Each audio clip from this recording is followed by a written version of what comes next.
Bonjour, vous êtes nombreux, je pense, à connaître désormais mon dada qui consiste à remonter des vêtements protocolaires d'une technique thérapeutique jusqu'à sa nudité la plus crue. Alors aujourd'hui, je voudrais ouvrir une nouvelle piste et vous proposer une hypothèse quant aux principes qui pourraient se trouver à la base de nombreuses approches thérapeutiques. On sait depuis longtemps que l'esprit est capable d'agir sur le corps. Aujourd'hui, on comprend de mieux en mieux comment ça marche.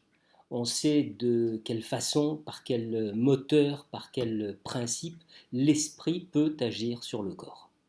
C'est grâce à ce que l'on appelle la neuroplasticité de notre cerveau.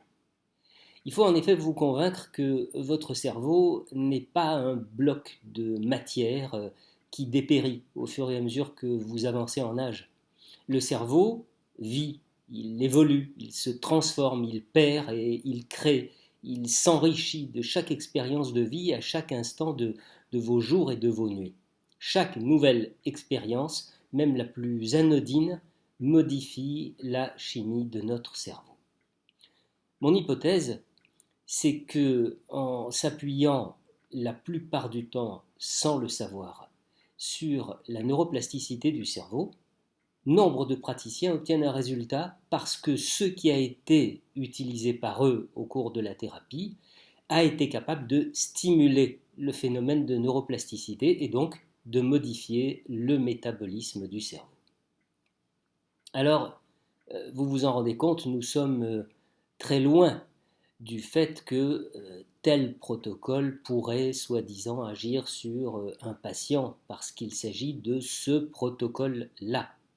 Il faut bien accepter ce qui est devenu aujourd'hui bien plus qu'une évidence. Certaines techniques thérapeutiques, certains systèmes thérapeutiques sont capables de stimuler le phénomène de neuroplasticité et donc d'agir sur des circuits qui sont à la base de comportements, de créer de nouveaux circuits, de réparer des disques rayés. Oui, l'orientation mentale, la concentration mentale, l'action mentale peuvent modifier la fonction cérébrale en altérant la chimie du cerveau chez un patient qui présenterait une souffrance psychique. La thérapie a donc une influence très directe sur la biologie fondamentale du cerveau. Alors, je ne vais pas m'avancer à calquer mon hypothèse sur des approches que je ne connais pas bien. Je veux m'intéresser à celle que je connais le mieux, c'est-à-dire l'hypnose. Et je vais postuler que pour qu'une thérapie par hypnose donne des résultats thérapeutiques positifs, il est nécessaire d'avoir trois ingrédients. Tout d'abord, il faut un objectif. Ça signifie que l'on ne peut en aucun cas se contenter de recueillir une plainte, même si la phase d'écoute de la souffrance du patient est évidemment indispensable. Le patient doit être en mesure de formuler un objectif. Et à défaut, le praticien doit conduire le patient à formuler cet objectif. C'est lui, c'est cet objectif qui va matérialiser par la parole une destination thérapeutique, qui va créer un chemin vers une autre situation.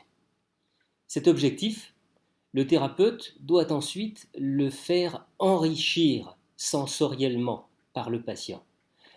Qu'est-ce qui va changer précisément dans votre vie? Qu'est-ce que ce changement aura comme conséquence?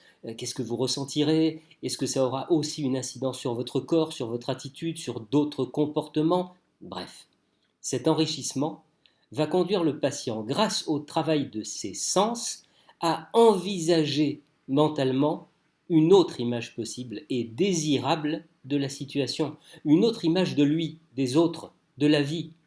Souvenez-vous, rien ne peut être créé qui n'ait été auparavant imaginé.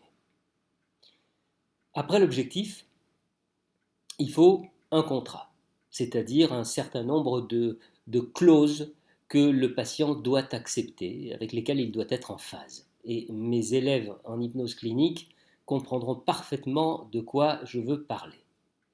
Et enfin, troisième ingrédient, il faut une technique de mise en mouvement de l'imagerie mentale du patient dans la direction qui a fait l'objet du contrat, c'est-à-dire une direction correspondant à l'objectif qu'aura formulé le patient. Dans certaines techniques hypnotiques, l'imagerie mentale est mise en mouvement par le praticien, et dans d'autres, elle est générée par le patient lui-même.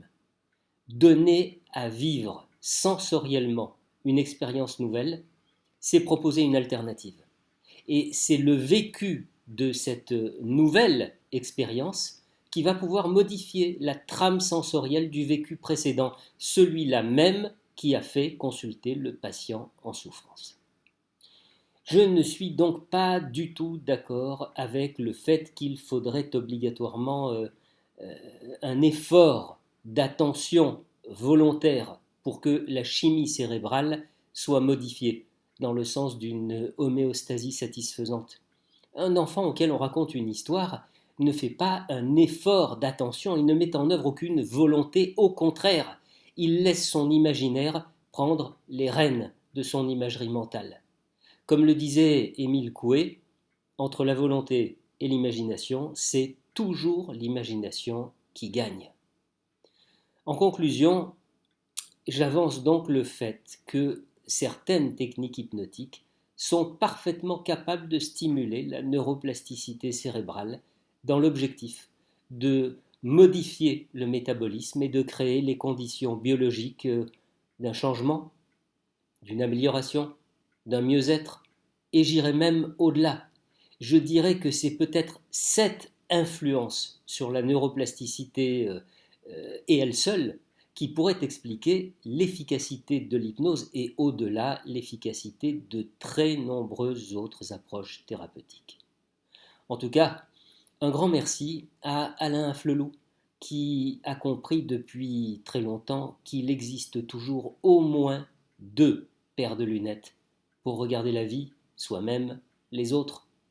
Peut-être finalement le thérapeute est-il une espèce d'opticien mental qui invite ses patients à choisir une nouvelle paire de lunettes pour interpréter la symphonie de la vie.